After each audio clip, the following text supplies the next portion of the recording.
welcome back to the Commander Clash podcast, where we talk all things Commander. And this week, we are talking about experimental sleeper picks. So these are cards we think may be good, but we're not 100% sure. Maybe it's just dicey theory crafting. Maybe we haven't had enough games with the cards, but we think they're good. So we're going to discuss, and hopefully you guys in the comments can chime in whether you think these cards are good or not. So Seth, probably better known as Saffron Olive, how are you doing today? I'm doing good. We have some really interesting cards to discuss, so that should be a fun one. Krim, the Asian Avenger, what's up? Good morning. I'm very excited because I've been really mulling over some of these cards, and I'm excited to discuss them with y'all. Filling in for Tober today is Brewer's Kitchen, Phil. What's up, Phil? Hey, y'all. Always happy to fill in and get these fresh hot takes live. All right, and I am the Codfather Richard, and we got some spicy ones today. I actually just made this podcast up because I had one card here that I needed your opinion on. this is how we brainstorm. I'm like, wait a minute. Building podcast? I just needed your thoughts because I was just thinking I was crazy. I am sure you guys will all back me up here along with the YouTube comments. But before we get into today's show, our sponsors. Today's show is brought to you by Ultimate Guard, premium protection for your trading cards. All the gaming accessories you see us use on this channel are from Ultimate Guard. So all the deck boxes, play mats, and sleeves. So check out ultimateguard.com. And also Card Conduit, the easiest way to sell your Magic cards. Card Conduit lets you skip all the typing, time, and work associated with buy listing. And their curated service lets you send in as many cards as you want with buy list value of $1 more, and you pay just a 5% service fee. You can use their sorted service where you list and sort your cards and pay only 2%. You get a detailed report and fast payment once your order is processed. You can get 10% off by heading over to cardconduit.com/mtggoldfish. So normally we do the Ultimate Guard comment of the week here, but we are time traveling. Due to the holidays, we are recording in the future. So your comments don't exist yet. So they'll be back after the holidays once we go back to a more normal schedule. So we're going to dive right in to the experimental picks. And I'm going to give you guys the memeiest cards of all time, but I'm dead serious that I think it's good, so I want your opinion on them. And the first card, Glasses of Urza. Okay, so Glasses of Urza is a 1-mana artifact.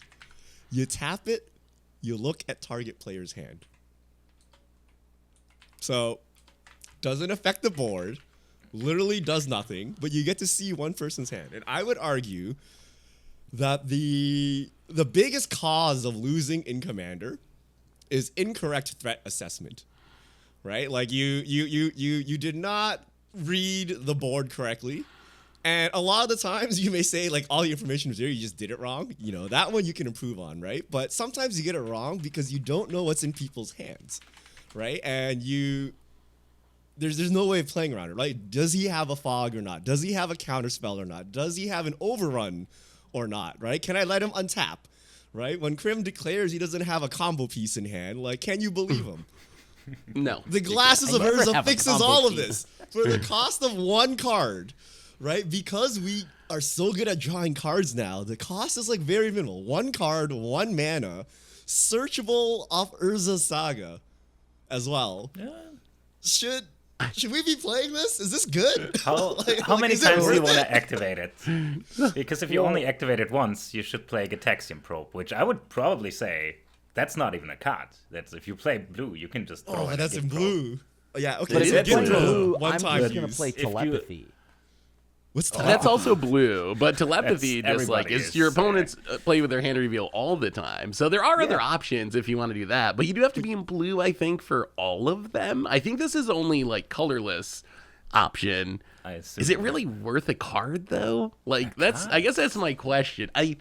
I don't know if it's good. I do like that it's a lie check. When someone's like, "Oh, I don't have a Wrath in hand," I like that you can be like, "Yeah, let's see about that. Let's see if you're actually telling the truth on this one." It might actually make people play differently, just because you know that there's a chance Richard's going to call you out on it if he peeks at your hand and sees that you're doing a little bluffing. It's probably a good political tool, actually, but I don't. A full card on this? It is If it- tutorable with a saga. It's tutorable, and it's one card, 1 mana, right? So like, yeah, a card sucks, but it's also cheap. It's only 1 mana, and you It can is keep cheap. using it. You mean like Swords to Plowshare? I have a question I would argue about this is more card. powerful than sword. Like knowing is half the battle. G.I. Joe, guys. Like, isn't like Oh god. like no. Well, I know what our ultimate card comment of the week is going to be next no, episode. Guys, we're brainstorming here. I don't know if it's good, but like no, like I swear, like so many games I would auto lose on the spot if you just looked at my hand. You know, you're like, Yeah. oh, Richard's doing random stuff, and it's like, look, it's mana geyser, fork, and card draw. Like the True. minute I untap, you guys are so cooked, right? But you don't know that, right? But if you just took a peek, you'd be like, oh boy, better murder him immediately. Or you're like, oh, he's holding a fog, better not attack him, right? Or Krim is actually not holding a counter spell, better just murder him outright, right? Like, I feel you could do something with this knowledge that's worth way more than a single card and 1 mana. I want to try Gitaxian Probe. Like this is certainly a good point, but Git Probe is kind of free. So Are you not just gonna cycle it the minute you draw it though? Like, Yeah, are you that's gonna the hold thing, it though. all Right? game? You're gonna cast it. I will say, If okay. I'm in blue, I'm playing telepathy, but I'm assuming not like guess. playing blue. That's Playing blue, stacks. then Colossus of Urza is only looking at one player's hand. And That's I the think bad each part. turn. Yeah. That's the problem. Now I will say, depending on the kind of pod you have, you could try to be like, oh, I think there's something really scary in their hand, and you can hype up one player to really deflect the blame to try to mess with the pod. That's the only upside with Glasses of Urza. Other than that, I don't know, man. I think we're not really doing much with this, right? Like I would rather affect the board. If I've got Urza Saga, I'd rather get a Soul Ring. Like there's so many other things I would rather be getting. Knowing what this player has doesn't mean I have anything to do about it, right? Like it's like, okay, cool. Presumably you have a game plan. I'm kind of coming around on the idea. Here's why. There's 2 reasons. So first, if you played Standard, have you ever cast a bat in Standard, Crim, and your opponent cuts it down with it on the stack, and you're like, oh, that kind of sucks, but I still get to see their hand, and there's still value to that, right? Like it's a good feeling knowing, okay, there's no counter in there, or I need to play around this removal spell, or they're gonna combo next turn if I don't leave up interaction. So you do get value out of seeing your opponent's hand. So that makes me think maybe it could work. The other reason that I think it might work is I feel like playing cards that don't do anything has gotten way easier with the amount of card advantage that exists today. Like a few years ago, it really hurts to play a card that doesn't impact the board, it doesn't cantrip, but now I feel like every deck I play, I'm going to have 7 cards in hand all the time anyway, so I can afford to pay 1 mana to get this on the battlefield, because I'm going to make up that card advantage times I'm going to be discarding a hand size probably anyway, because I'm just accidentally going to draw that many cards, so I can probably get away with playing this super cheap artifact that gives me a little bit of value. So I'm not sold that it's a staple or anything, but I can see where you're coming from, at least, Richard. I could get behind at least trying it. I So agree I with you, Seth, on the front that there is sorry. power to knowing what's in your opponent's hand, right? Like that's the big part. Magic has hidden information. That's the power of some of the gameplay, right? But the bat argument works because it's 1v1.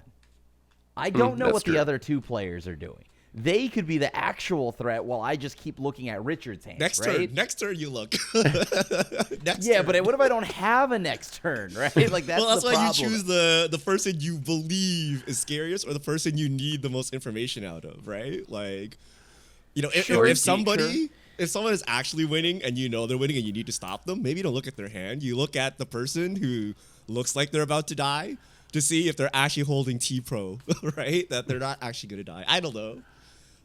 Do you make go ahead, enemies Phil. with this? No, maybe this is one of those cards that makes people more mad than it should, like Mill.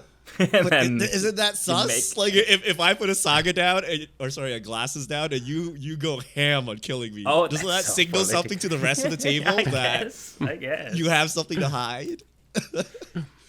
I will say could so- see people getting mad about it, but I don't think it's it can't be that bad, right? It's not stopping your game plan. It's just taking a peek. I can't be that infuriating. I mean, I would I mean, secretly kill it people- incidentally to try to keep my hand. I'm like, I'm not scared of it, but Vandal Blast, just to clean up some Vandal Rocks to get rid of this. But I mean, people hate telepathy, right? Yeah, And I mean, that's revered though, right? That's true. yeah, but that is the ultimate. Like for 1 mana now, that we can have a discussion about. This one is a little too narrow. I don't know if I'm sold on this one. It's colorless though. So I will say a lot of people automatically think 1v1, and you would never play this card in 1v1, but 1v1 is like totally different, right? Because 1 mana, 1 card is huge tempo loss in 1v1, and that actually matters in 1v1. The other thing is, if you're playing meta and high level, where this is actually relevant, the deck lists are probably known. Like, you know what is in your opponent's deck, and based on how they're playing, you should have a pretty good idea of what's in their hand. You know, you're not going to be surprised by random combos. So, like, this is all redundant information. But in Commander, people are just playing whatever, right? And you can't really sequence, like, are they mana screwed, or are they just, like, holding T-Pro the whole game? Like, I don't know, right? Are they flooding? Like, there's a lot of weird things that you can't deduce in Commander. Whereas 1v1, if you're a good player, you can figure it out with this, you know, with this information, right? So I would say that's the difference. And I'm gonna start trying Glasses of Urza. I'm gonna try it in white and green decks where going down a land. I'm planning on fetching this off Urza Saga, and going down a land doesn't matter in those colors because you're over ramping anyway. And then we should be able to see this, right? Because you can tutor up the Saga to get the glasses. And then like Clock of Omens, so you can untap it to look at multiple hands a turn. We can go deep on this. We can go deep. It sounds dumb, but I'm convinced like this knowledge is worth so much, right? This knowledge is worth so much.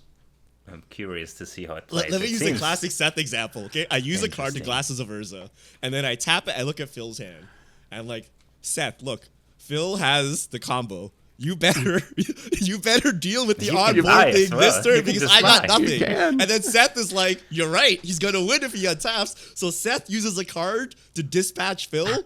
And then now I'm like card neutral, right? Like it didn't really cost me a card because I got Seth to remove Phil's thing.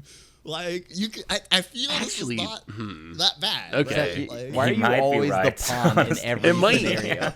Okay, then. Hey, everyone's got to play their role. Everyone's got to play their role.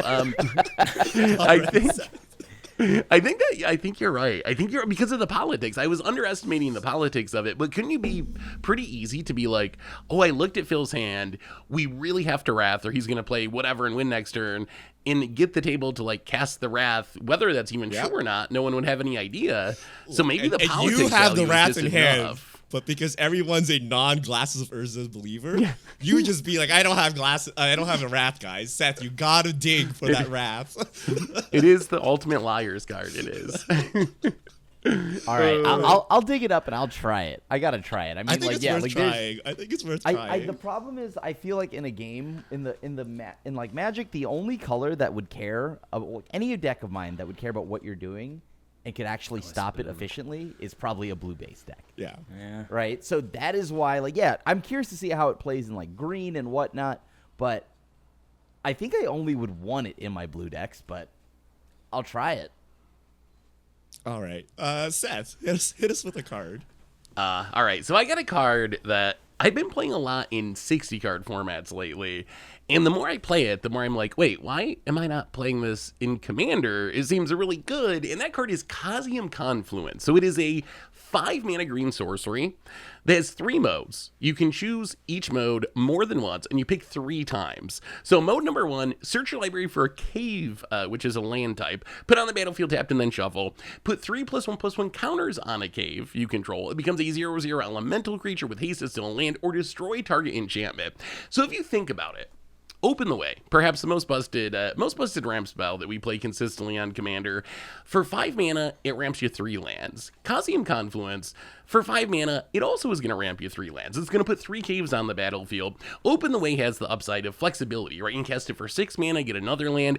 Cosmium Confluence doesn't have that upside, but it still has upsides. Blowing up enchantments is relevant sometimes, and turning a land into a hasty creature actually can be sneakily powerful. So I think this might be worth playing caves specifically to ramp. So the question obviously is, what are you tutoring up with this? And if you look at the list of caves, Urza's Cave, I think we all agree, is kind of a staple level card. Just the cave that lets you tutor up another land from your deck. Echoing Depths is really good. It copies any land in a graveyard. Sunken Citadel lets you activate your lands on the cheap. It makes 2 mana for activating land abilities, and you choose a color when it enters, so you can do any color with it. And then there's also like a Ghost Quarter style cave. There's the Discover Caves. There's Planar Nexus. So I think you can build a really solid, like, 4-ish card cave package and play Cosmium Confluence and have it be kind of like Open the Way Part 2 or Open the Way Part 3. But what do you guys think? Is it crazy to run a bunch of caves in your deck specifically to power up Cosmium Confluence? It only I think gets this card caves is though, the- right? No basic. This card's a Only You can't caves. get basics with it. Only Yeah. caves, yep. This card is a when, though, not an if, because I think when inevitably they make better caves, this card is busted. I think this card is going to be very good.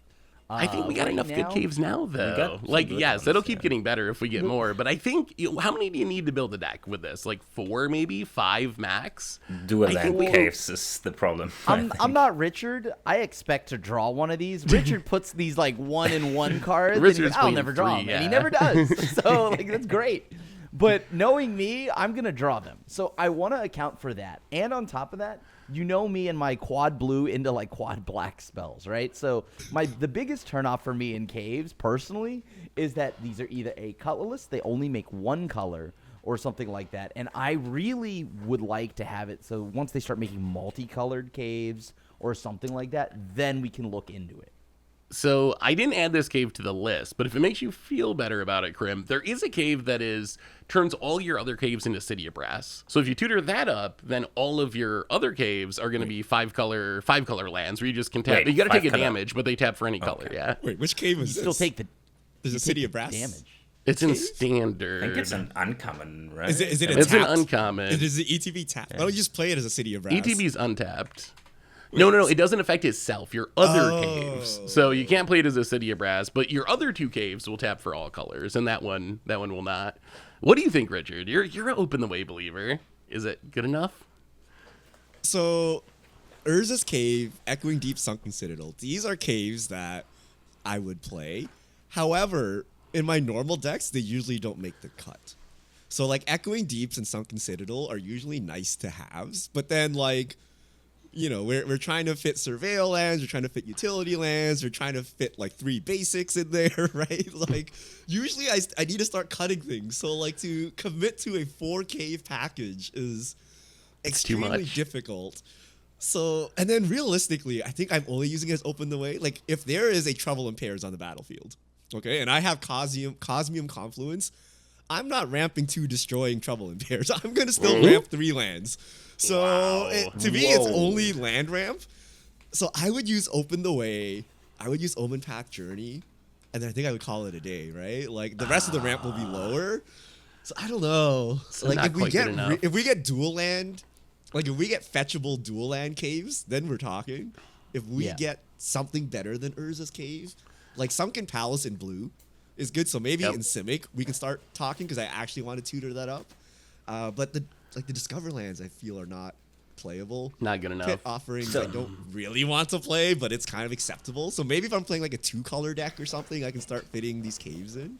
So I'm mixed. I'm willing to try it though. Like maybe the pumping mode, like the animate lands mode is Making a effective. 9/9 by surprise is actually not bad. Like, if you just go all 3 counters on a land, you can make 3 3/3s with haste. You can make a 9/9 with haste. So Yeah. that's not your main mode, but it does sometimes Wait, matter. you can stack it all up to a 9/9. Yeah. You can put them all in the Yeah, same but you land and need make a one cave. hasty 9/9. Wait, It's got to be a cave. So but so yeah. that's an insta kill with Inkmoth Nexus, right? Because you're but it's not a- stacking. It's not a You cave have it. though. Oh, it it's has gotta to go in be a a cave? cave. It's got to go in a cave. Otherwise, I so would it's gotta like it go in a on a cave. Oh, because I'm like, wait a minute.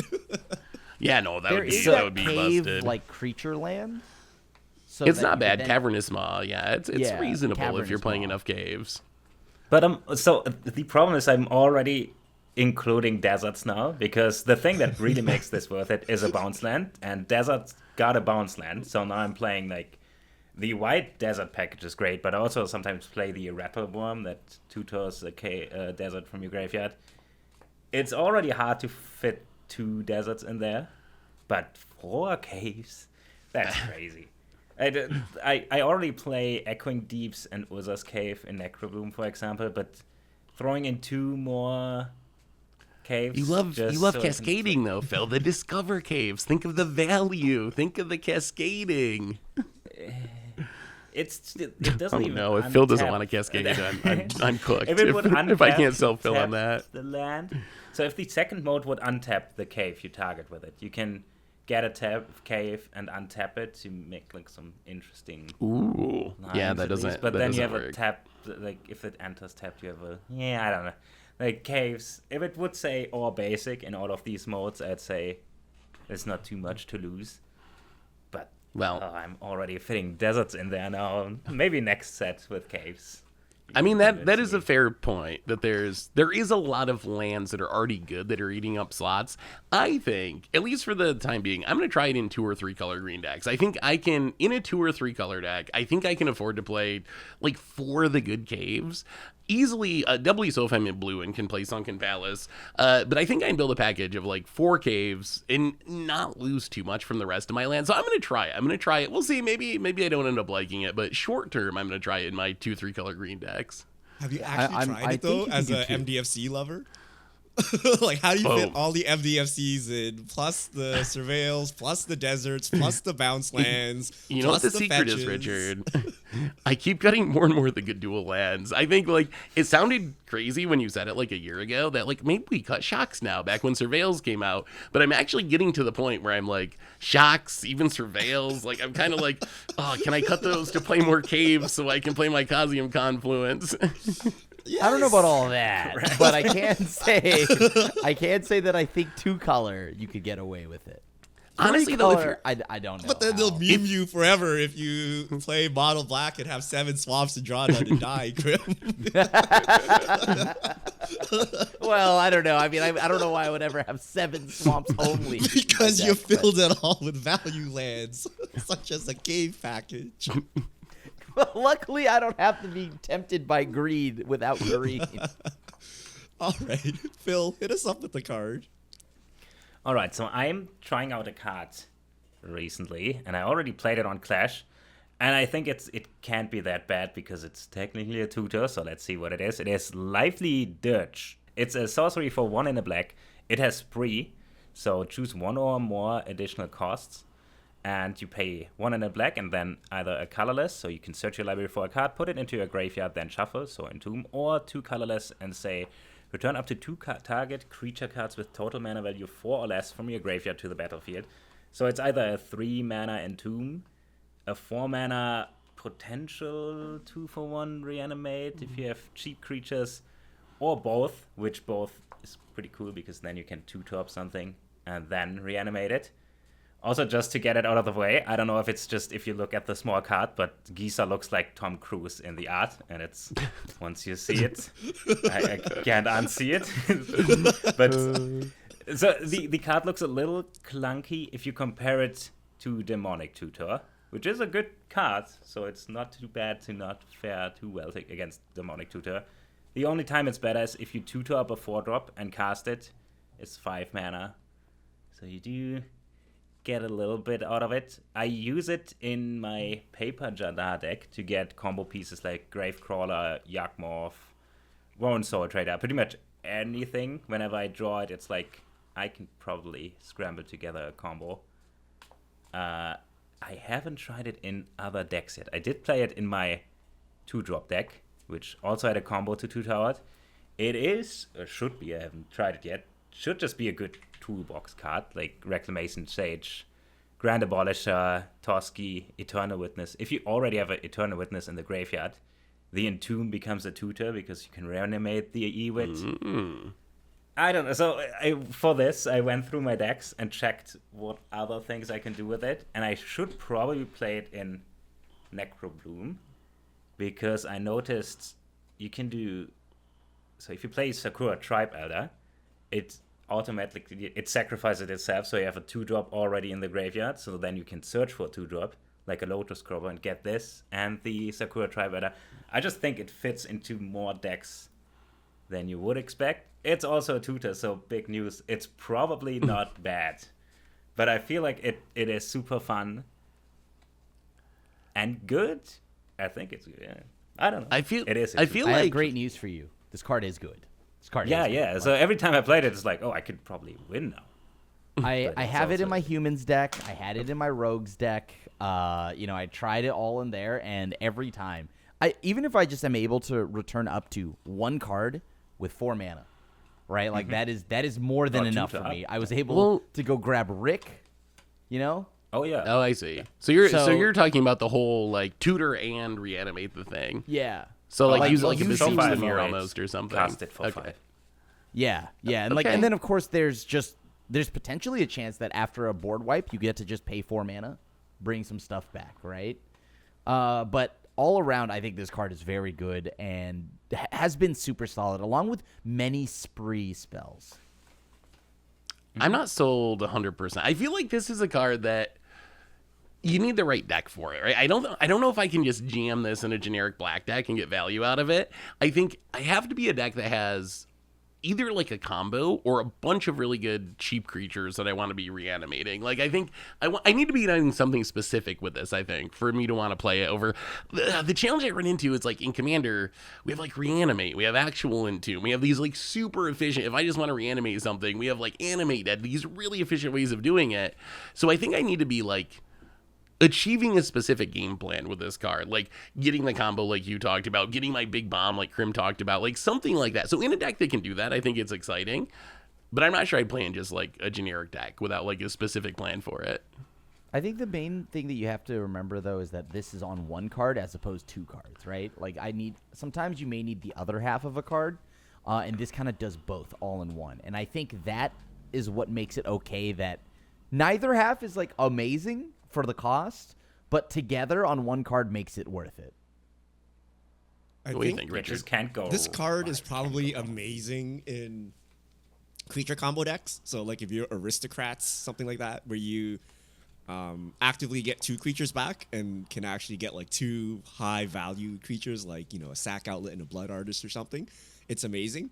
In a generic deck, it's Green Sun Zenith with the clause of 4 or less, right? Because you're paying 5 mana to basically put anything from your deck into your graveyard and then bring it back. So that's literally just Green Sun Zenith.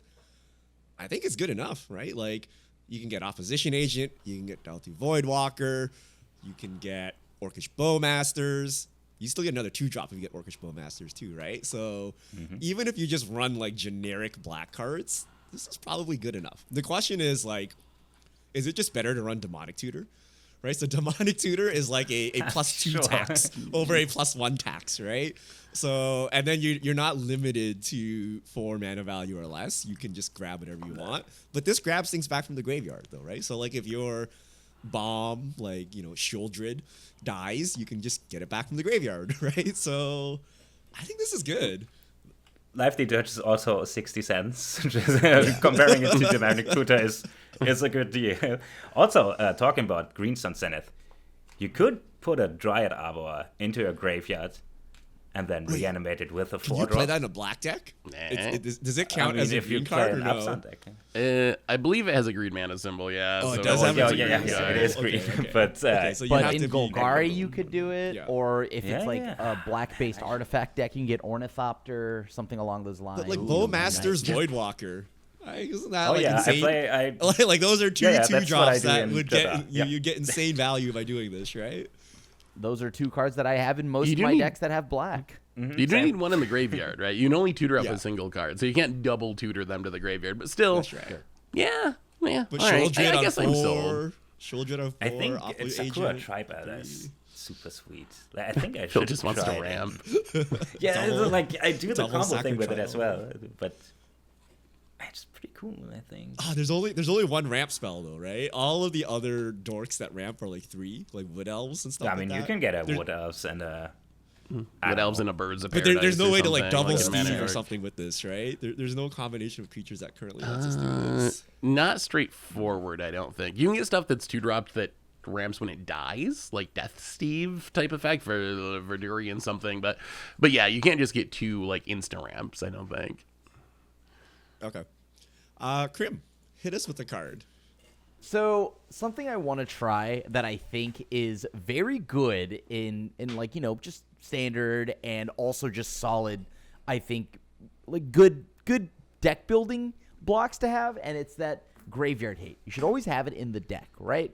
So usually some of the Graveyard Hate for the most part is like kind of either like the really good ones are color locked or things like that. So I wanted to try Ghost Vacuum. Richard, you'd mentioned something you can get off like Urza Saga, right? This is a card that you can get off Urza Saga. And I really like it. And for those that don't know, it's 1 mana artifact, tap it, exile target card from a graveyard. Usually, yeah, okay, Relic of Progenitus, like maybe kind of passable in some Eldrazi deck, but there is a back half of this card that makes it so it's worthwhile. And it's you can pay 6, tap it, sack Ghost Vacuum, put each creature card exiled with Ghost Vacuum onto the battlefield under your control with a flying counter on it.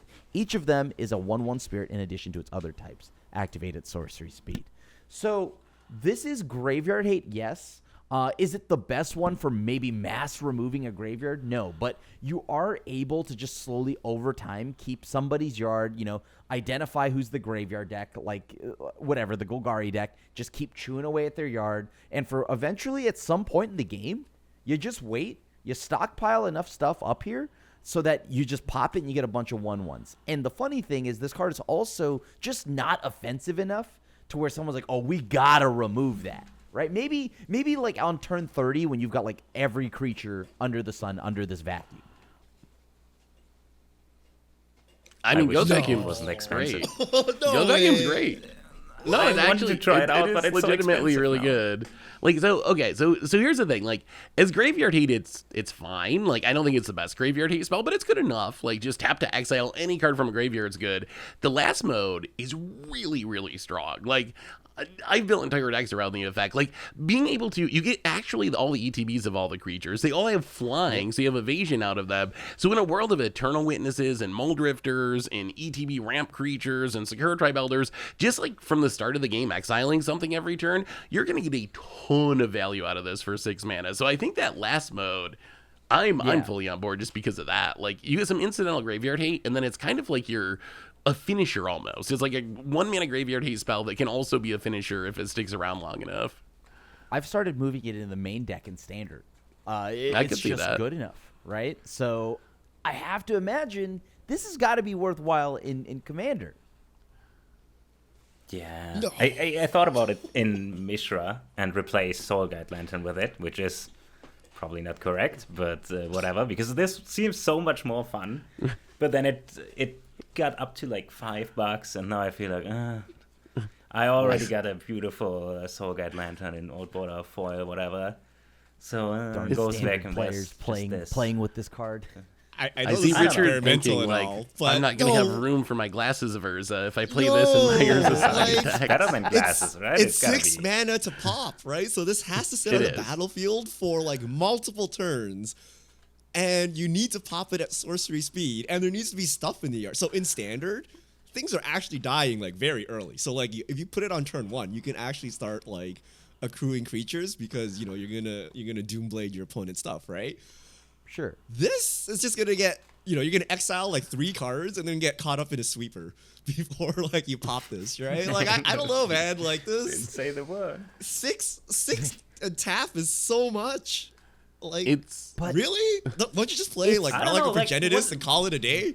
Like if you want real graveyard hate, right? Like you would just play a Nihil Spellbomb, like but that's way less fun. How much mana value of creatures do you want under there before the 6 gets very good all of a sudden? Like Wood Elves and something, and I'm cool with paying 6. no, right? no way that you spend a card and like 7 mana, you get like 2 Wood Elves, you'd be happy with this, right? Like no way, right? Oh, you best believe I think that's good. That's almost You another gotta get way. insane value with this, and like, how are you keeping this on the battlefield for like 6 turns, like accruing the biggest bombs? So- You know what this actually might be good in though? Like a Crim Mill So deck. close to saying farewell. Like yeah, you Mill is actually great. just mill someone, and you can actually like hand pick their bombs. Like 1 activation might be enough. But if you're just naturally playing this on turn 2, like you get a Sacred Tribe Elder, like what exactly are you getting on the early turns that will make this worth it, right? So in a Reanimator I mean, deck or a Mill deck, you're- I could you're- maybe see it. you're thinking too much of what you're getting with the 6th part, but it's the main power of this is that with how Magic is now, I want to be able to hit the graveyard and have the graveyard hate not be absolutely embarrassing, right? So I think this as a card can just you can get your own cards as well. Yeah, I was going to say that. cards. I think that's where I play it the most is in decks where I'm like filling my own graveyard with stuff that I can exile. So that way, like, even if you don't have something in the graveyard early, I'm going to be self-milling or whatever and can exile some of my stuff to set up for the late game. And then you even get the creatures back in your graveyard after you pop it and they die. They aren't exiled forever, which is like a weird quirk of this card, but they're the actual versions of the flavorfully creature sound, go on the battlefield. And then when your creatures die, they go back in the graveyard, yeah. I can be like Lively Dirge, Atraxa, Ghost Vacuum it, Yeah. untap, Atraxa. Like I can get behind that. Like, you know, if you're gonna do that, then yes, right? Like that Think is of worth the 7 Italies, mana. Atraxas. Yeah. That's But if you're just mean, picking things off my die in Spirited Commander, Companion, though, I'm like, I don't know about this. but like if you that's get it, both, right? Like all of this is just something I get attached to something I should be playing, right? Which is graveyard hate. So I'm there gonna is order this it. subtle win con Get the that's special free. already good. Like it just sits there, and it's not one of the ones where your opponents choose what they exile. That would be bad. But you specifically target, so you can identify key pieces out of the yard, and it just sits there. I don't even care if you blow it up because the main job is to keep your graveyard clear. The cherry on top is that I get all of it back. Here's a real test, Grim. So your Urza Saga pops. And you search Okay. your deck, you see a Ghost Vacuum, a Glasses of Urza, and a Soul Ring. Which one do you grab? Well, I think To everyone knows be the right honest answer with to you, that. it depends what's the board. No. You know, who are the Yeah, commanders I'm Glasses of playing Urza against? all the time. Okay, No, there's very no way late. you're Yeah, actually you can getting just- Glasses of Urza, right? Like, I'm also most likely getting Soul Ring, but you know what I mean? Like, come on. I mean, the good thing is it's 1 mana, right? 1 mana, Yeah, it's cheap. like, is Urza Sagable, right? And it's also cheap, right? Like, the worst thing is you spend a card and your entire turn casting something bad, but this is 1 mana, right? So even if it doesn't pan out, it's not that big of an investment. So It's all right. not a big I'm investment, excited to see and some eventually, Ghost Vacuuming. it's not. you It's gotta- not offensive, right? Like, if I play this, do you care? Let me ask No, you. because this. it's so I bad. don't care about You you do a lot of exiling the damage with it, so it's graveyard. fine. I will say though, Krim, I think once you start building creatures up under it and you get up towards like 6 mana where there's a threat you're going to activate it, I think it does become something I would have to kill, right? Like I think once you see 3 or 4 creatures, 5 creatures under there, it's going to actually be like, oh my god, I actually have to like get that off the battlefield. So other than that, no, I don't think it's like offensive because you're exiling the graveyard, but I do think it could turn into a threat that you have to get off, like spend an actual removal spell on getting off the battlefield eventually. If That's they remove great, it, the creatures right? do not come back, though, right? So it's just No, an if you exile. don't pop it, they're exiled forever. Yeah. Yeah, it'll keep them exiled. But that's pretty great if I'm able to force your hand to just pop my silly little like Yeah. 1 mana. I guess if I got a like, beast tool, within right? your Ghost Vacuum, it's still kind of a win for you. So Yeah. No, it's not. That's not a win for you to do nothing. and then It's take good graveyard hate, get it Richard. free. This is like think of the tempo. Think of the tempo. Like, I played a card so bad that he had to use a removal spell, and then I'm down a card and he's down a card. I'm happy about it. I'm like, what? But you're not. Okay, don't but worry. think I'll, about I'll, I'll, up the I'll up the graveyard. bad cards, okay? Because we're all about 1 mana artifacts. And again, this is not ironic, okay? I really think this might be the tech. Someone shared this with me at MagicCon Vegas, and I've been thinking about it every night since then. Okay? And it's called Ivory Tower. It's a 1 mana artifact. Again, Urza Saga. At the beginning of your upkeep, you gain X life, where X is the number of cards in your hand minus 4. Okay, so 1 mana artifact. We're in the card draw meta, right? Very often we pass the turn with 7 cards in hand, 12 cards in hand, 15 cards in hand. You gain the number of cards minus 4 during your upkeep. So to me, this could be a 1 mana like gain 10 life. Could be a 1 mana gain 20 life, depending on how crazy you are. And when you draw this many cards, you may think it's win more because you haven't won yet, right? But you're pinched on mana, right? So you need to stay long enough to like actually deploy these cards and win the game. And Ivory Tower may just be it. Like 1 mana draw 10, that's like Soul Warden territory, right? Like that. Oh, it's not draw 10, gain 10. That's good, right? Urza Sagable, you can tutor this thing up. Yeah. I mean, I like Smoking? it. Anyone value life No, gain? no. Is this worth it? I don't know if I value the life gain that much, but I like that. I feel like it makes it easier to tap out for your big burst card draw effects without maybe dying, because if you can make it to your next upkeep and like resolve your Seagate Restoration or your Rishkar's expertise, you're probably going to gain like 10, 15 life back, which is a really nice buffer. So maybe. I think it might. The more I think about it, the more I'm like, okay, you got to survive to your upkeep. You do have to make it around the table, but still, like, then you're going to be gaining 10 life a turn or something, right? In that game state, like, I feel like maybe it might actually be worth it. Maybe. So, if it would be end step, I would be all on board because you have to discard to hand size afterwards. Otherwise, it should just be a gain 3 unless you get the tower. It was banned for a reason. Wait, it was banned? It was banned in type. Back in the 90s. In standard? I don't know. Is that what Way it was back, banned in? actually. I think it was before standard It's existed, super but yeah, old, creatures yeah. were so bad Type no one 2. could beat it. Like, you just, stick I don't this think and it no one Three could kill essentially you. fogged. You tell me I can play Yeah, a banned but card? I don't know. It's upkeep. It's probably. I don't know. If you play Thought Vessel and Reliquary Tower and Seagate Restoration, and you really draw a lot of cards.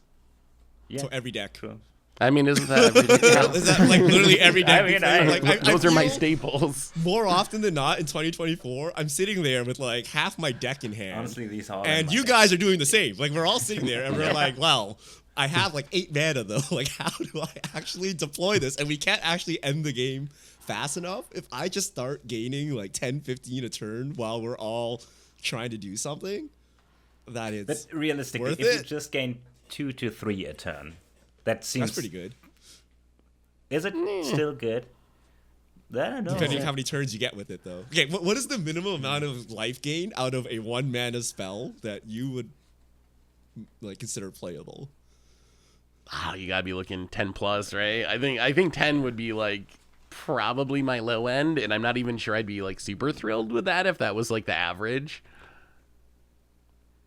20, I'm on board. If I knew I was gonna gain 20 life, I'm like totally on board. 10 life though, do you think it's worth it? Like, we don't play. There's like some green spells that are like 1 mana. If a creature died, gain 8 life or whatever. There's the 2 mana gain 10 life. We don't play those effects. We don't just play like burst life gain effects.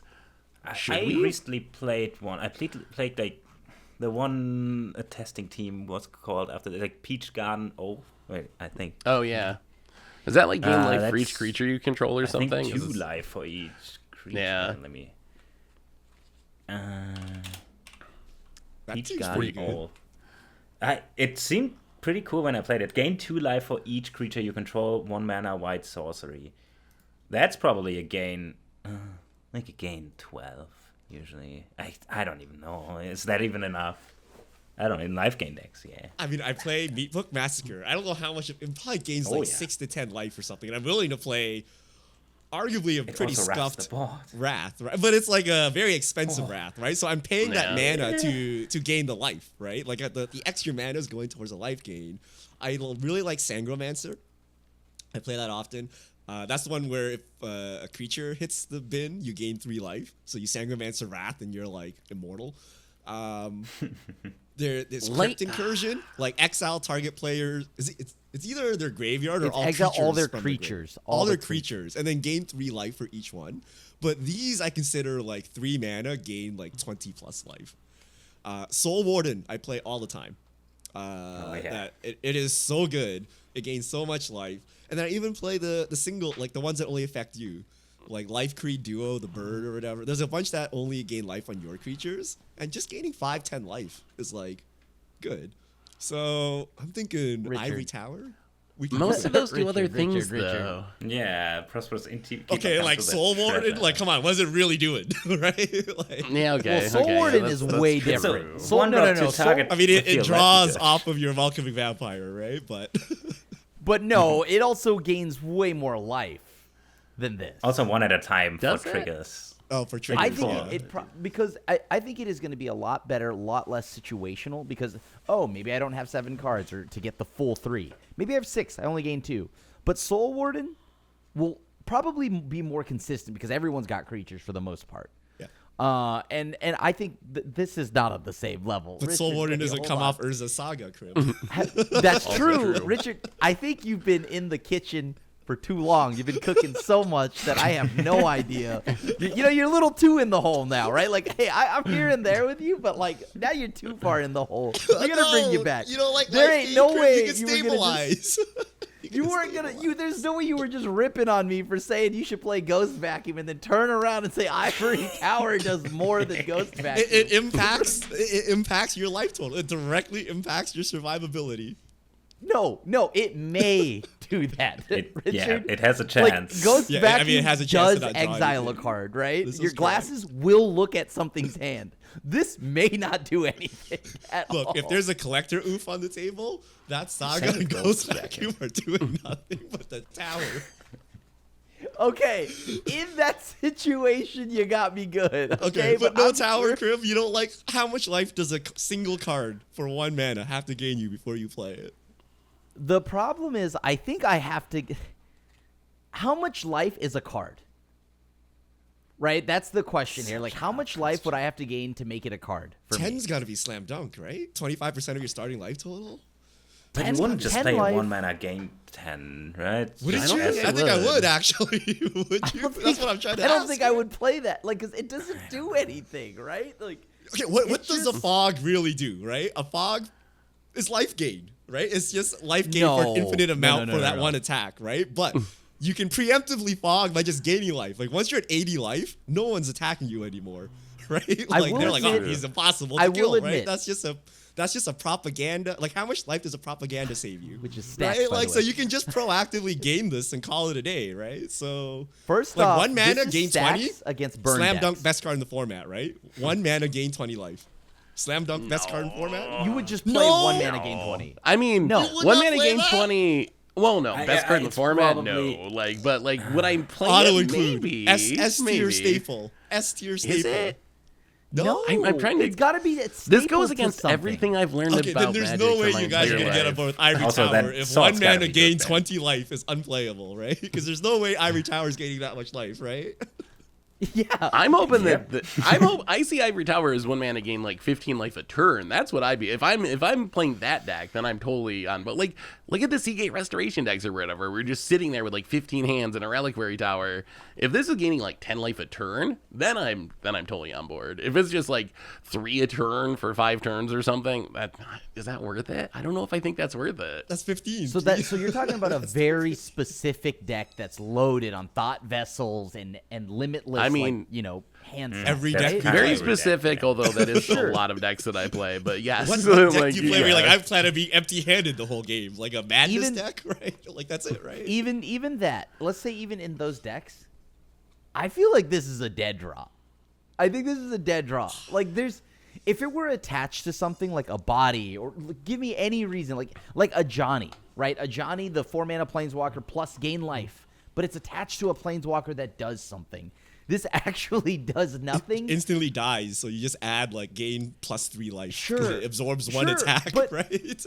But you kind of directed traffic, right? Like a fog is more because a fog not only like deletes the damage, it essentially goaded your opponent into swinging, leaving them wide open. So that's much more valuable than like, oh, I'm gonna sit here and just gain some life. So if there was a sorcery 1 mana gain 20, slam dunk S tier staple. If there was an instant speed 1 mana gain 20, I'm not playing a fog ever again in my life, right? Like it's That is so probably- much. It's so much stronger. So Yeah. if I can somehow maneuver this to gain 10 plus life, I'm very happy. So there's the downside where it gains 0. It does nothing, right? Yeah. It dies to a sweeper or something before you untap with it. That's the downside. But if you can guarantee that I gain 10 plus life, I think this is a slam dunk card. You guys How have like important is thinking the of it- instant part of your hypothetical best card? Because if it's an instant, yeah, but like Even Ivory Tower is sorcery. the opposite of instant. Yeah, but yeah. it doesn't even happen when you cast it. It happens like Yeah. 10 turns afterwards. Yeah, and you may not so even one gain mana the 20 suspend gain right 20 away. is different, right? Yeah. All right. You guys aren't life gain believers. Wait, okay. Isn't there 1 mana suspend gain 20? Isn't that a card? Isn't Wait. it like Heroes Reunion or something? Doesn't that card exist? Have you broken the meta? Wait, what is this, Seth? I'm Is there pretty really sure. a card? Wait, is that real? Oh, It was from Time no, Spiral. There's It 2 was the mana Time gain Spiral. 7. There's no way there's a gain 20. No, it's Yeah. gain 7. No, Gain that's not the 7 card. is, What is it? 7 is barely Gain out. 20. Gain 2 Yeah, life there for it is. each I found creature. it. Oh, gain 20. Wait, Yeah, what is it suspend called? 10. Heroes Remembered. Yeah, I knew it was Heroes Like something. heroes with an apostrophe or an ES? So that's 9 mana, 3 white, gain 20 life, and then suspend 10 for 1 white. Suspend 10. You said suspend, right? You wanted to suspend it. You just got to stay alive a few turns, Richard. You You're gave me good. hope for a second. I was like, suspend 10. Remove some counters. That's Speed how it up. powerful Wizards thinks it is, guys. You have to wait 10 turns for this, and you're telling me if you could snap it off at sorcery speed, you would not play it? All right. Maybe okay. Yo, maybe the cards 20 is they- enough. they Maybe be 20 making I a while play. ago are interesting. All right. Enough life gain. You guys don't care about this. Seth, hit us with the realistic card to bring the audience Okay. back. So this one I got to give credit to Twitch chat because I was streaming the other day and someone came in Twitch chat and they were like, "You play all the catch-up ramp. Why do you not play Scholar of New Horizons?" And my first thought was just kind of scoff at it because when I read the card I was like, all right, let me just read it to you and then we'll get into it. It's a 2-mana 1/1. It's a human scout. It enters the battlefield with a +1/+1 counter, so it's technically a 2/2. Its ability is tap, remove a counter from a permanent you control, search your library for a plains guard and reveal it. If an opponent controls more lands than you, put it on the battlefield tapped. If they don't, then you put the card into your hand and then shuffle. So when I first read it I was like, okay, so it's catch up ramp, but it doesn't catch up ramp right away, right? Like you got to wait until it loses summoning sickness, then you can tap it and remove the counter from itself.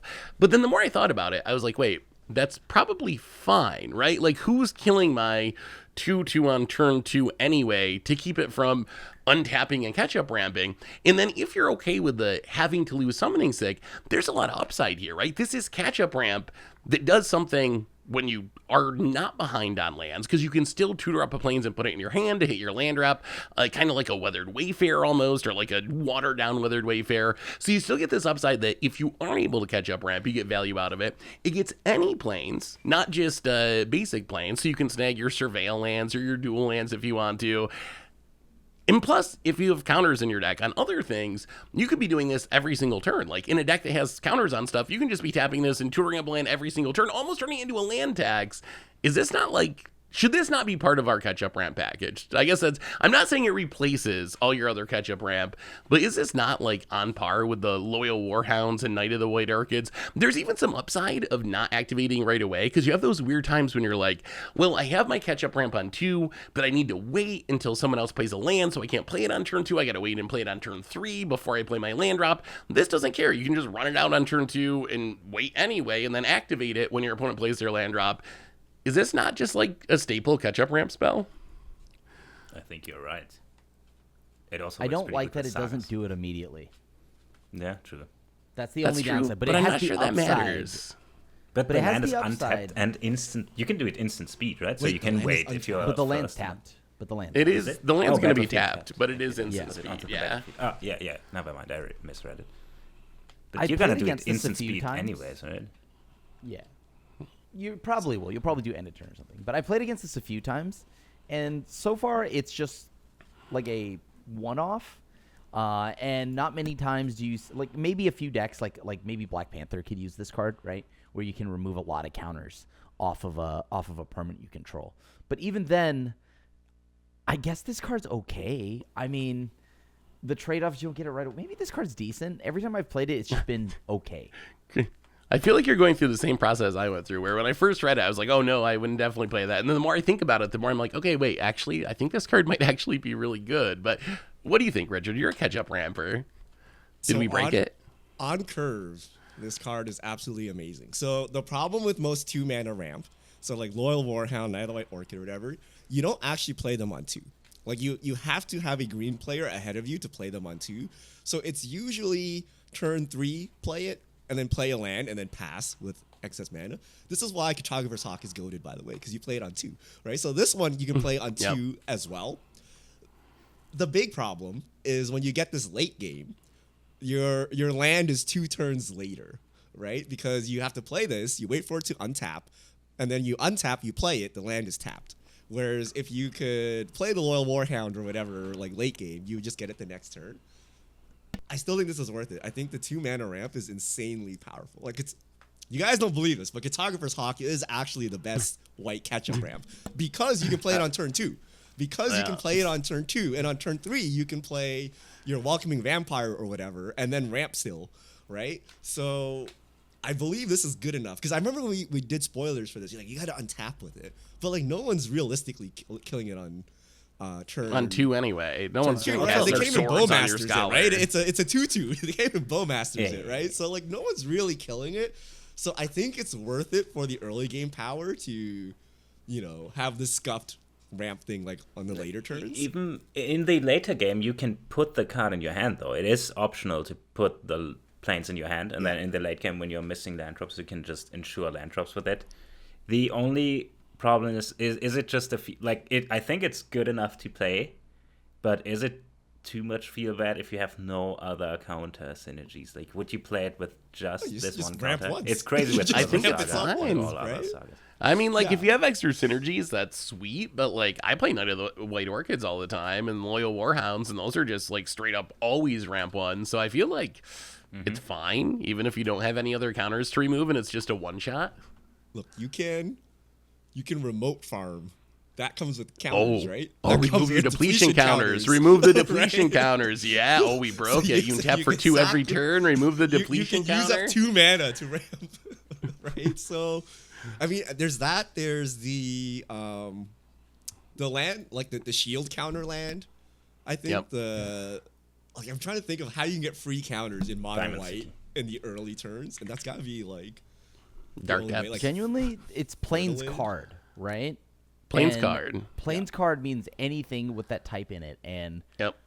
I think this is actually really good in Black Panther. It's probably, yeah. I mean, it's if you're really a like +1/+1 Black counter Panther, like synergy, literally that's puts better. counters Wild. Yeah. on things, right? Like, and you can and move for- to draw cards. Yeah. Yeah. It's for like if I'm playing Black Panther, I'm probably putting this in the deck. Like, this is so good. You get I to think run I'm just less gonna- planes because it's not a basic. And like the problem with, I think it's either Loyal Warhound or Night of the White Orchid. One of those is like planes only, and I'm Yeah, starting to Warhound cut is. those ones, right? Or basic planes. And then Loyal Warhound is 3 power. It doesn't trigger Delaney and stuff like that. So having this be 2 power helps. So maybe I think this. I mean, let's go to Card Kingdom and buy some foils right now. Right? Yeah, I I don't know if already there's checked good foils. foils in this one, but it's only like $1 or something. It's Yeah, a that's pretty cheap also- card. There's also an old border version, which means that I have it because I bought both the old border commander decks. So it should be in here. So I might as well try it in Clash decks. That Yeah. actually seems pretty good. I was super high on it when it came out. But it's so unique to remove counters from anything. So you can remove counters from a blast zone and set it to 0 to blast tokens. Or Urza Saga, or any Saga will forever Reset your trigger saga. Oh, you can reset the That's- saga with this? Yeah, Urza Saga Yeah. is fine, so you don't lose the land, but if you have like Elspeth Conquers Death and just repeatedly get the first chapter, that's brutal. But that's built around. I played this in a Saga deck, so I just think I should probably play it in All right. regular decks. Phil, hit us with a card. Yeah. So here's the premise is I'm really not sure if this is good, right? Because this is a card that I'm trying out, and it's Abstergo Entertainment. It's not amazing, but the card that I changed for this isn't amazing as well. It's a legendary land. It taps for a colorless. For 1 mana, it filters into any color. And then 3 mana, tap exile, sadly. The entertainment, return up to 1 target historic card from your graveyard to your hand, then exile all graveyards, and artifacts, legendaries, and sagas are historic.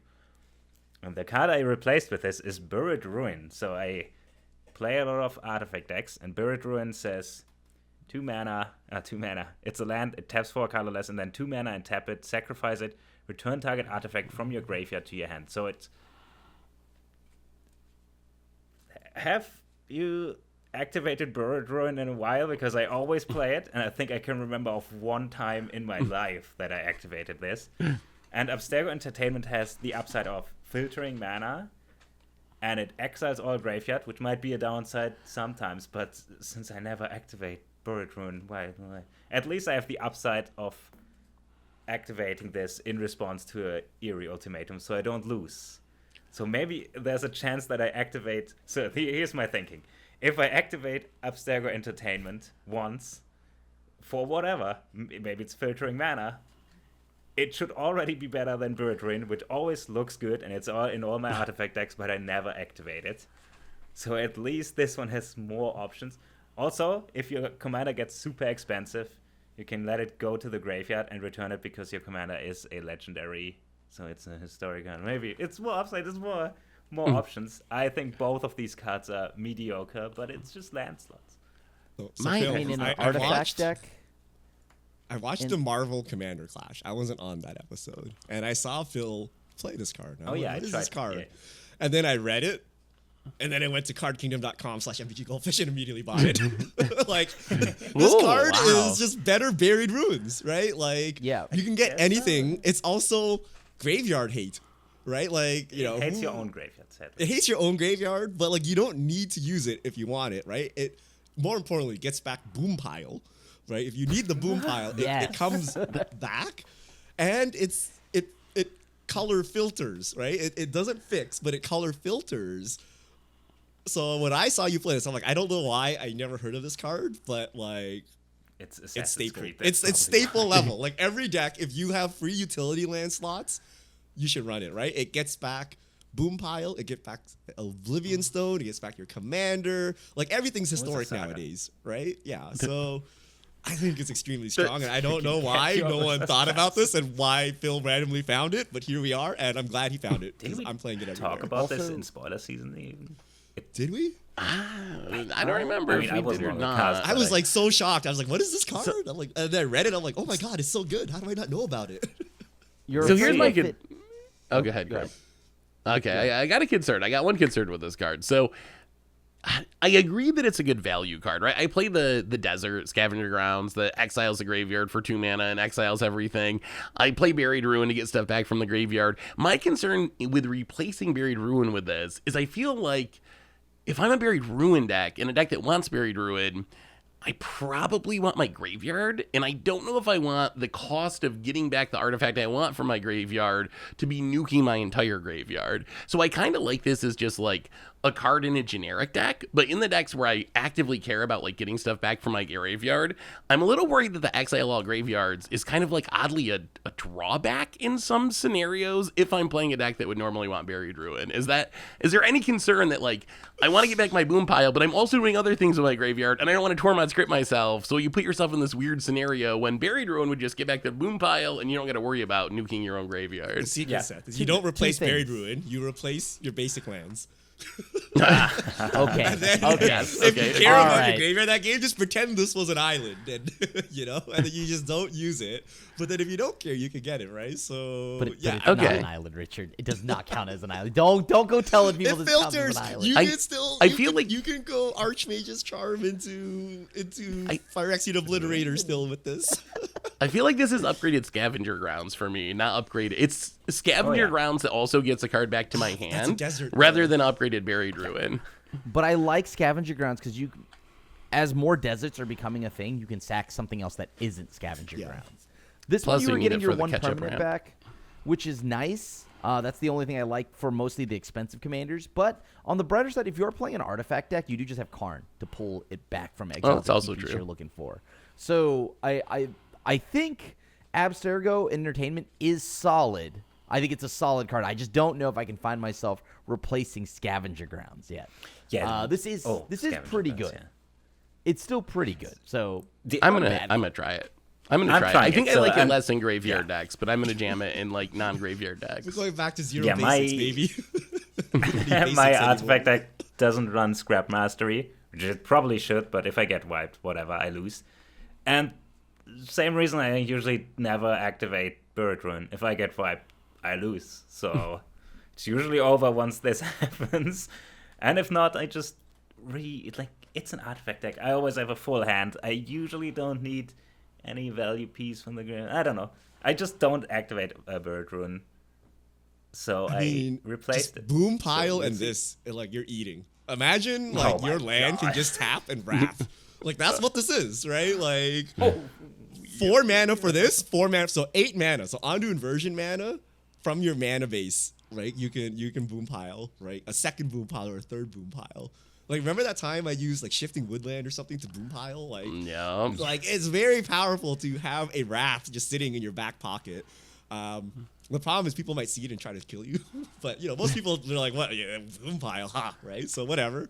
But I think it's super powerful, and it can be more ramp. Like you can get a burnished heart or something and sack it. Like there's so many artifacts that we play, right? This has to be good. Yeah. You know, in addition to just like legendary creatures, legendary enchantments, stuff like that. So this has to be like up there for things to cut basics for, right? Yeah, I guess I'm already way past this point, so I can't cut more basics. So I guess I cut the next similar card, which I think Abstergo Entertainment is a slight upgrade, unless you're a Graveyard Centra deck, which I am Yeah. not. So I can see that. All right, Krim, bring us home with an experimental sleeper pick. Okay, this is super experimental in that, like, I tried it literally 2 days ago, and I played it in 2 games, but Talion the Kindly Lord, right? I love my fairies and whatnot, so naturally it would slot into a fairies deck, right? But I thought I would just try it in a generic blue-black deck and a Grixis deck, right? Now, in CDH, everybody knows that you name, like, 1 or 2, right? Those are the numbers you sit at. Wait, what does a card do? Let me tell you what it is. It's 2 blue and black, Fairy Noble Flying, 3/4. As it enters the battlefield, choose a number between 1 and 10. Whenever an opponent casts a spell with mana value, power, or toughness equal to the chosen number, that player loses 2 and you draw a card. I am not entirely sure this is just a CDH card. I think you can play this. And with, like, so the numbers that I named were 4 and 3. And I think I still got a pretty good chunk of cards off of this. Like, I think I drew probably a total of 4 cards off of, well, like 3.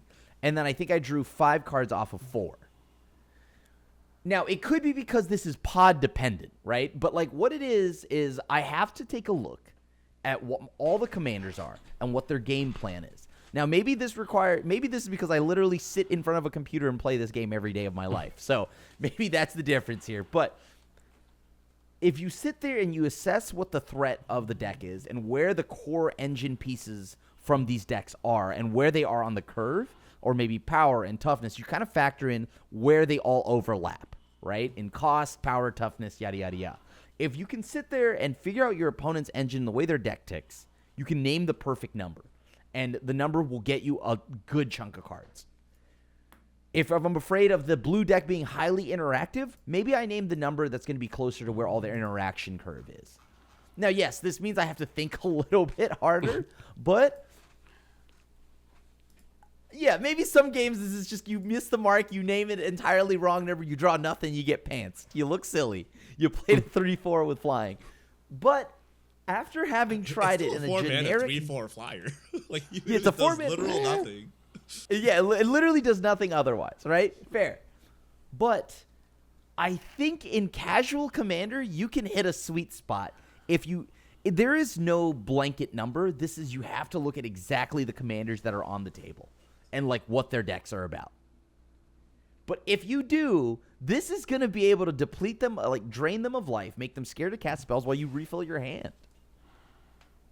I mean, I hope you're right, because I accidentally just got a foil copy Italian out of a booster pack. I don't know if I'm sold on it, though. Like, yeah, I wasn't hoping to open it, but it showed up, so. Is it actually worth it? Like, how many cards do you need to draw for this to be worth it? 2, maybe? I think if I draw 2 and gain 4, I'm probably You don't okay gain any with life. it. Opponent Obviously, loses you 4. drain. Oh, opponent loses life. Okay. But still, if I draw 2 and make someone lose 4 life, I think that's probably worth it for a 4-drop. If it's above that, it's pretty good. I just worry that in casual, the mana values and power and toughness are so scattered. Like, it seems great in CDH, where everyone's playing like the same thing. But I haven't played with it. Maybe Krim's right, and if you actually think through where the critical density of mana values and power and toughness are going to be in people's decks, maybe you can name something that makes it work in casual. I really have I don't know on this one. What do you think, Rich? Is it worth it? Are you gonna draw enough cards? This is the mere trouble in pairs, I think. I think Krim is right. I think because it's not just mana value, it's mana value, power, or toughness. I think if you just know absolutely nothing and just choose, like, I don't know what the right number is. You can probably look in EDH rec, but it's either 2, 3, or 4. One of these numbers, like, in a vacuum, will probably draw you multiple cards unless your opponent starts playing around it. Like, if you choose, like, 2 against me, you're drawing infinite cards, right? You're like, oh, it's a white weenie deck. Like, look, he has a Delny on the battlefield and a Welcoming Vampire. What do you think he's going to cast, right? So either I literally do nothing, right? Or I start, like, feeding into this. The biggest problem is it loses life. If it was just draw a card, I wouldn't be as afraid to play into it. But I'm also losing life as I play into it. So I might actually try to play around it. But if you draw 2 off this, I think you're very happy. And anything above 2 is insane. So I think you can probably do this, and I think if people just play 1 spell into it, lose 2 life, they're not like that upset about it. I think this is trouble in pairs. I think. Oh my god! I think you can untap and draw like 5 or 6 cards with this, especially in the beginning. You know, when we first played trouble in pairs and no one really understood how strong it is, and you're just like, yeah, whatever, just play into it, right? Now we kind of know and start trying to play around it. I think because this is not that known, people just play into it. My question for him is how many turns did it live for you to draw your 3 or 4? Was that like 1 turn cycle? Was that multiple turn cycles? Oh, yeah. Like, It was over 2 turns, right? over, 2 like, turns. 4 or 5 And cards over 2 turns is great, right? And you have a 3 the or 4 best flyer. part is it flew under the radar because no one cares, right? They're like, okay, it's just 2 life, I'll lose it, but I'm getting fed cards, and I think if your opponents are playing around it, then there's even more value that just got attached to it, right? You've essentially taxed them. It's also a 3/4 flyer, so yeah, it's a big body. kind of a good blocker. Well, big. So I just looked through my decks, and for example, if you play against my Lonas deck, if you say 1 or 2, you're balling. It's also great against something like Necrobloom if you say 2 and get like all the value creatures. The problem is once you play against something like Spellslinger or my Omnath deck, I wouldn't even know what to say here. But see, there's a lot of 3 drops, but like if you play against creature decks, the number of hits drastically increases because these cards have 2 more hits on them, 2 chances like power and toughness. Spell decks, I don't even know what I would say here, but against creature decks, and you see the commanders, so you can see their power, toughness, mana value. I generally love all the cards that say when your opponent does something, unless they're overpowered. But I played Talion in a deck fully built around this. And I just like getting value from my opponents doing stuff. I wish it gained life instead of gain life would be so hot. That's not very Dimir. Oh, that would be right? crazy. Yeah. So just I don't know. I mean, even Spellslinger, right? There is a sweet spot, and it depends on the deck, right? Like, so if you see, let's say in this situation, if you're playing Kess, right? I assume you're playing Kess Spellslinger. I think 2 or 3 is a good spot. Yeah, still. that's fine. But like, my Omnath deck has like so many 7 drops and stuff. Which Omnath? Are we talking about the 4 mana? You can say 4 and get.